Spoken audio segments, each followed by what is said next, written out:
Del Evangelio según San Juan. Mas Jesús se retiró al monte de los Olivos, pero de madrugada se presentó otra vez en el templo, y toda la gente acudía a él.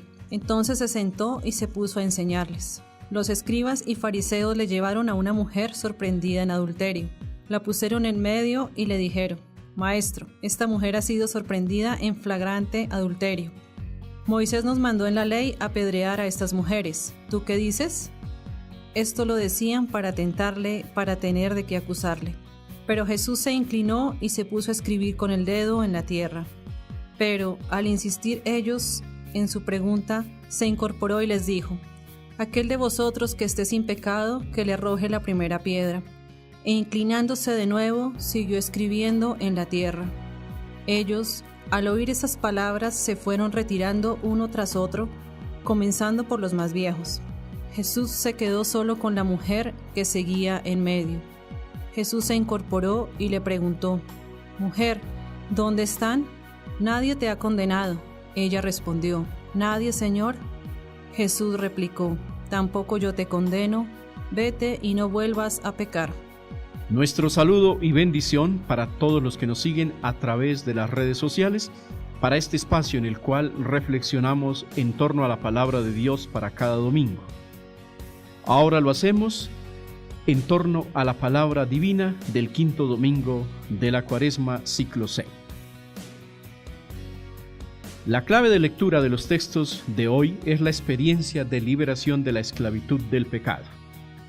La primera lectura, tomada de Isaías capítulo 43, versículos 16 a 21, hace una relectura del primer éxodo del pueblo de Israel en clave de esperanza. Si la liberación de Egipto ha sido para Israel un acontecimiento fundante de su historia religiosa y política, del mismo modo, el paso de Dios en las diversas etapas de la peregrinación de su pueblo y de toda la humanidad será siempre como una nueva creación que se vive toda vez que se le deja actuar desde el interior. Para que esta palabra eficaz de Dios se haga realidad, se hace necesario entonces abrir las puertas del corazón. Es una posibilidad que abre a la verdadera libertad, pero necesita ser creída. El texto de Isaías se inspira sin duda en la nueva experiencia de la esclavitud vivida por el pueblo de Israel en Babilonia entre el año 586 y el 538 a.C. El retorno y la liberación de tal esclavitud son como una nueva creación para el pueblo de la primera alianza. En la segunda parte del texto, es decir, en los versículos 19 a 21, también hay señales claras de novedad salvadora: un camino en el desierto, ríos en el páramo, la honra dada al Señor por los animales, el desierto lleno de agua. Todo para abrevar a mi pueblo, mi elegido, ese pueblo que yo he formado. O como canta el Salmo de hoy, Salmo 125, en los versículos 1-2, cuando el Señor repatrió a los cautivos de Sión, nos parecía soñar. La boca se nos llenaba de risas, nuestros labios de alegría. Por su parte, la segunda lectura, tomada de Filipenses capítulo 3, versículos 8 a 14, nos presenta a Jesús como el supremo liberador de toda esclavitud interior en el ser humano. La declaración de San Pablo: juzgo que todo es pérdida ante la sublimidad del conocimiento de Cristo Jesús mi Señor, lo define con claridad. Sin embargo, el apóstol está consciente de que se trata de un arduo camino nunca acabado.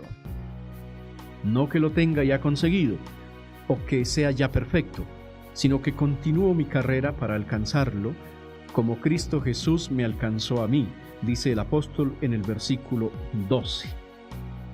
Esta madurez solo puede ser alcanzada con la luz de la fe que ha de ser vivida conscientemente en lo cotidiano de la propia existencia, luchando constantemente en el camino de la conversión. Por su parte, el Evangelio de este domingo, tomado de Juan capítulo 8, versículos 1 a 11, reporta con una fuerza histórica incontrovertible la actitud misericordiosa y liberadora de Jesús hacia los pecadores y los marginados. La perícopa está cargada de intensidad. Después de su retiro al Monte de los Olivos, Jesús se presenta de nuevo en el templo y allí enseña al pueblo. Luego viene la parte central del drama, caracterizada por 3 escenas. La primera, versículos 1 a 6, donde la mujer pecadora, humillada e infeliz, es presentada ante Jesús por los escribas y fariseos para ponerlo a prueba al querer confrontar sus enseñanzas con la ley mosaica. Jesús, si diese oídas a su pedido, debería pronunciarse contra la ley de Moisés, perdonándola, o contra el derecho romano, condenándola a la lapidación.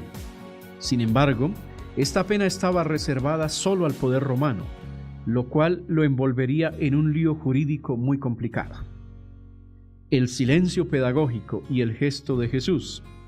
Pero Jesús, inclinándose, se puso a escribir con el dedo en tierra, prepara el desenlace aleccionador que provocará el Maestro y Liberador.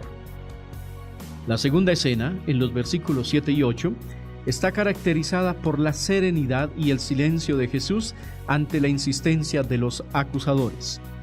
Viene entonces la lección directa al corazón. Aquel de ustedes que esté sin pecado, que le tire la primera piedra, como se lee en el versículo 7b, lo cual rompe las hipocresías y las apariencias del corazón. Y luego, el gesto sucesivo de volver a escribir en tierra, que desencadenará en una reacción entre los acusadores diametralmente opuesta al contenido de su pedido inicial. Llegamos así a la tercera escena, en los versículos 9 a 11, escena que está marcada por la retirada de los acusadores desenmascarados en su interior por Jesús, y el diálogo liberador y dignificante que en el silencio de aquella ribera ahora se desencadena. La conclusión del mismo es la puerta de entrada al Evangelio de la misericordia para aquella mujer. Tampoco yo te condeno, vete y en adelante no peques más. Es la fiesta de la liberación, es la fiesta del perdón total. La palabra de Dios suscita entonces en mi corazón el deseo de hacerla parte de mi vida.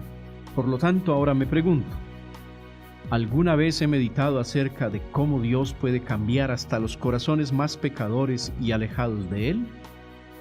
¿Qué me enseña la afirmación de Jesús? Tampoco yo te condeno, vete y en adelante no peques más. ¿Me agrada vivir criticando y condenando a mi prójimo? ¿Qué actitud de vida cristiana me sugiere el silencio de Jesús ante las acusaciones contra aquella mujer pecadora? Concluyamos diciendo que la escena de la mujer adúltera deja una lección clara para todo discípulo y discípula misioneros. Ninguno puede estar tan seguro de sí. Nadie puede considerarse libre de pecado, de culpa. No tenemos derecho a condenar, solo a perdonar, pues todos estamos envueltos en la fragilidad del pecado. Surge entonces la necesidad de orar pidiendo el don de la humildad. Humildad para reconocer mi pecado, para sentirme necesitado de Dios, para dejar que el Señor realice su obra salvadora en mi prójimo, para pedir la gracia de mi propia conversión.